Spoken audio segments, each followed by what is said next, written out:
रोखठोक वार्तांकन, रोखठोक बातमी। सन 1975 ते 1977 या काळात देशात लागू करण्यात आलेल्या आणीबाणीच्या विरोधात लोकशाहीच्या रक्षणासाठी लढा देणाऱ्या व्यक्तींचा सन्मान करण्यासाठी विशेष गौरव सोहळ्याचे आयोजन प्रशासनाच्या वतीने जिल्हाधिकारी कार्यालयात करण्यात आले। या कार्यक्रमात 63 व्यक्तींना सन्मानपत्र प्रदान करून त्यांच्या योगदानाचा गौरव करण्यात आला। यावेळी उपजिल्हाधिकारी गणेश निराळी, उपजिल्हाधिकारी सुशांत बनसोडे, तहसीलदार शिल्पा ओसवाल, नायब तहसीलदार उत्कर्ष देवकुळे, आणीबाणी काळातील व्यक्तींच्या संघटनेचे जिल्हा अध्यक्ष गुरुराज कुलकर्णी यांच्यासह अन्य मान्यवर उपस्थित होते। यावेळी उपजिल्हाधिकारी गणेश निराळी यांनी शासनाच्या वतीने 25 जून रोजी आयोजित कार्यक्रमाचा संदर्भ देत सांगितले की ज्यांना मानधन मिळत नाही आणि अपात्र ठरवलं गेलंय त्यांनी आपली माहिती लेखी स्वरूपात द्यावी। शासनाकडे पुढील प्रस्ताव पाठवला जाईल। आणीबाणी काळात बंदिवास भोगलेल्या उपस्थित व्यक्तींचा आभार मानले आणि त्यांच्या समस्या सोडवण्यासाठी प्रशासन सकारात्मक असल्याचंही सांगितले।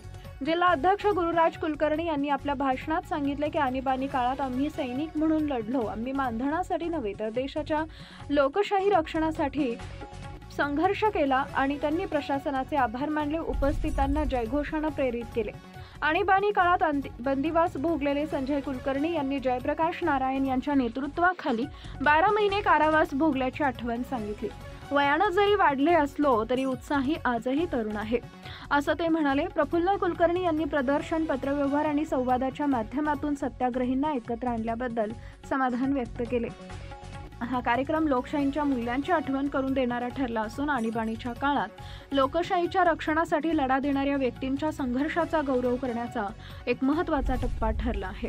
आज जिल्हा प्रशासनाच्या वतीने आणीबाणी कालावधीत लोकशाही मूल्यांचे जतन करण्यासाठी लढा देणाऱ्या त्यासाठी बंदिवास भोगलेल्या व्यक्तींचा सन्मान करण्यात आला।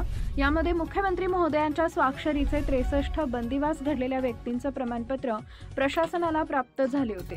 त्यापैकी उपस्थित व्यक्तींना तसेच त्यांच्या नातेवाईकांना सन्मानपत्र देण्यात आले, तर या कार्यक्रमास अनुपस्थित असलेल्या व्यक्तींना प्रशासनामार्फत घरपोच सन्मानपत्र देण्यात येणार आहे। महाराष्ट्रातील महत्त्वाच्या आणि ताज्या बातम्या पाहण्यासाठी आमच्या जय हो न्यूज चॅनलला सबस्क्राइब करा आणि बेल आयकॉन प्रेस करा।